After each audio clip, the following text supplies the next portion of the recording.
2000年後，蕭若元述往事，論當世，思來者，同大家一齊細說太史公史記。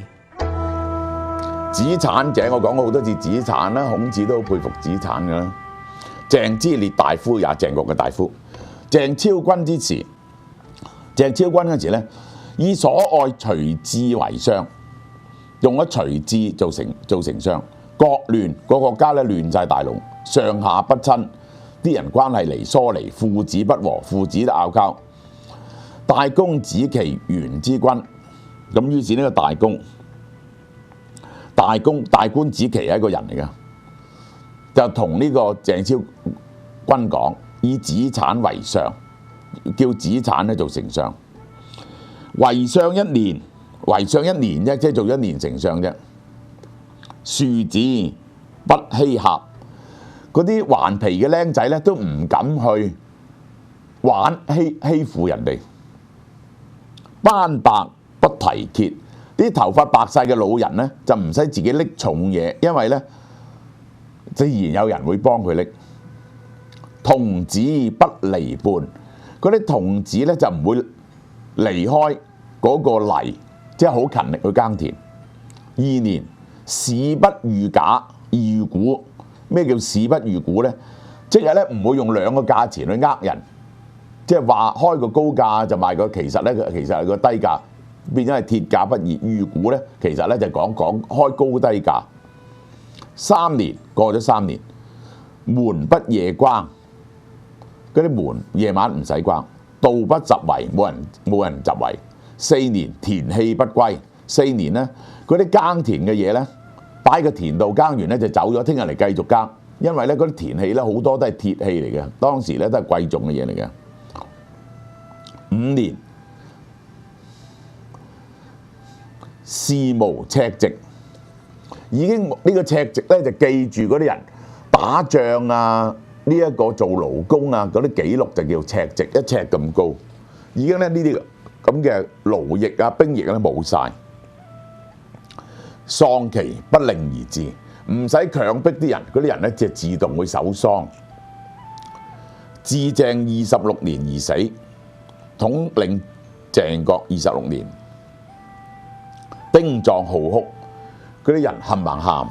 佢死嗰陣時，老人兒啼，啲老人喊到好似 BB 仔咁。若子產去我死父，民將安歸。子產竟然離開我死咗。以後啲人民依靠邊個呢？咁呢個子產，呢個就係子產嘅故事。公宜丘者，公宜丘呢個人，老博士也，魯國嘅學者，博士係官職嚟㗎。以高第讀書好叻，為魯相，做魯國相，奉法循理，跟住法律，跟住道理去管理，無所變更，乜嘢都唔會去整啲新嘅法律出嚟。百官自正，嗰啲百官咧冚唪唥啲行為咧改到好晒。使食禄者不得與下民爭利，嗰啲做官嘅人咧唔可以同埋啲人民咧爭利益。受大者不得取其小，受咗高級着祿嘅人就唔能夠再貪啲小便宜。客有為相魚者，客有人咧送條魚俾佢喎，相不受，公宜丘咧唔肯受。咁個客曰：聞君嗜魚，我聽講你好中意食魚嘅喎。為君魚，何故不受也？點解送魚俾你，你唔要呢？相曰：公宜丘講，以嗜魚，故不受也。我因為中意食魚，所以我唔要。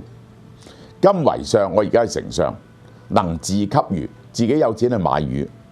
今受魚而免，假如因為我貪你呢條魚攞咗。你條魚，結果我俾人炒魷魚，我咪冇錢咯。誰復給我魚者？我以後邊有錢買魚啊？如果我被炒魷魚，故唔不受也。所以咧，我就係唔會接受嘅。食魚而美，食啲菜食得好好，係自己原來屋企後邊種嘅，拔其園葵而棄之，喺後院嗰啲菜掹晒佢，劈咗佢，唔可以食自己屋企種嘅魚。見其家織布好，佢屋企自己織嗰啲布織得好。而嫉出其家婦，將佢嗰個老婆炒咗去離婚，凡其機，將個織機都係燒咗。欲令農事宮女安所籌其貨乎？如果我哋自己屋企有做埋啲咁嘅嘢，又種菜又織布織得好好，咁其他嗰啲農事宮女點樣揾食啊？佢哋嗰啲貨物點啊？我哋要幫襯佢先得噶嘛，係咪啊？石車者，好石車，楚昭皇上也，係楚昭皇嘅相，又係楚昭皇嘅相。堅正廉直，個人咧就忠直到不得了，無所阿避，係冇嘢咧會迴避嘅，即係話無論富貴親戚都唔會迴避。行遠去到地方嗰度，道有殺人者，道旁有個人殺人喎，上追之，佢叫人去追佢，乃其父也，殺人嗰係佢老豆嚟喎。咁點咧？縱其父而還自係言，佢放咗個爸爸，然後咧就自己綁住咗自己嚟見呢個楚王。掟咗自己落監獄度，使人言之王曰，話俾楚王聽：殺人者神之父也，殺人嗰個咧就係我爸爸啦。夫以父立政，如果我捉個爸爸嚟到將佢呢個懲罰嘅話咧，不孝也，呢個就係不孝。廢法唔理嘅法律，重罪放咗我爸爸，非忠也，呢個就唔忠。臣罪當死，我呢個罪名咧係應該死嘅。王曰：追而不及，不當服罪，止其自是矣。喂，你唔係唔去追佢，你追佢追唔到，其實佢追下見到係佢爸爸就唔追啦。你追唔到啫，你嘅責任係不當服罪，唔應該由你去呢個孭呢個罪名，止其自是矣。你翻去做翻你丞相嘅責任啦。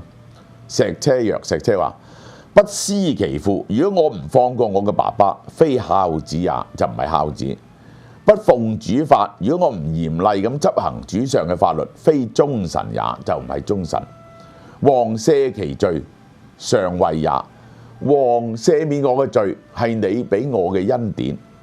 服誅而死，但係我一定應該呢個罪名係應該死，我自己應該盡我嘅責任去死咗佢。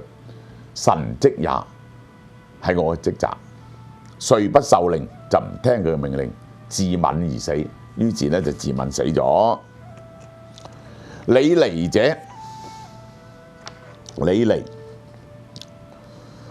晉文公之李也，係晉文公嘅臣子。過聽殺人之李也，呢李咧即係裁判官審案嘅。過聽殺人，聽錯咗人哋冤枉人，判咗人嚟死。自驅當死，就自己咧就拉咗自己，話自己應該死。晉文公曰：晉文公話官有貴賤，官有貴賤高低啦；罰有輕重，罰有輕重嘅。下吏有過，你手下啲吏啊，啲官吏犯咗錯誤，聽錯咗人嘅口供，判錯咗案，非子之罪也，唔係你嘅罪嚟嘅。李尼曰：臣居官為長，我喺嗰度咧係長官嚟嘅，最高級係我。不與吏讓位，點解我冇將個位置讓俾下邊啲吏？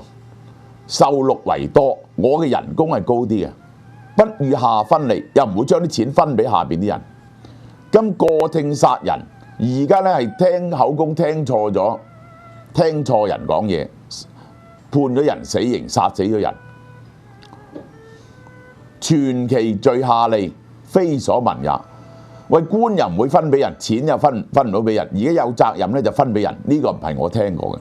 辭不受令，就唔接受晉文公嘅命令。文公曰：文公就問佢：子則自以為有罪，如果你嘅屬下有罪，你就有罪。咁你有罪，寡人亦有罪者，咁我有冇罪呢？李尼曰：李尼話：你有法，因為我係法官啊。理入邊啦，就係主張法，失刑則刑。如果判錯咗人哋坐監，就要自己坐監；失死則死。如果判錯咗人哋死刑，自己應該死嘅。公以臣能聽微決議，你係以為我能夠聽到嗰啲口供嘅差別，就可以知道嘅真相，去解決疑難，故使為理。就派我做法官。今過聽殺人，嗰個責任喺我度，因為我聽錯咗、信錯咗人，而殺錯咗人，罪當死，係應該死。誰不受令服劍而死，係唔理晉文公咁講，始終自刎死咗。咁呢啲人咧，全部都好拗頸嘅人。太史公曰：司馬遷講，孫叔敖出一言。孫叔敖講句説話啫，郢市復，楚國嘅首都啦，郢市就恢復。子產病死，子產病死咗，鄭民號哭，鄭國嘅人民全部喊晒。公儀子，公儀見好報而加苦族，見到積得好啲報，反而咧就趕咗自己屋企嘅女人走。石車縱父而死，石車放自己嘅爸爸走而處死。楚昭王，楚昭名立，楚昭嘅名咧就建立咗。李尼過殺而服劍，李尼因為殺錯人而自殺。晉文公以正國法，於是晉文公嘅國法咧就得到伸張啦。咁所以咧，司馬遷咧對於啲秦吏咧係有好高嘅評價嘅。好，呢一章完。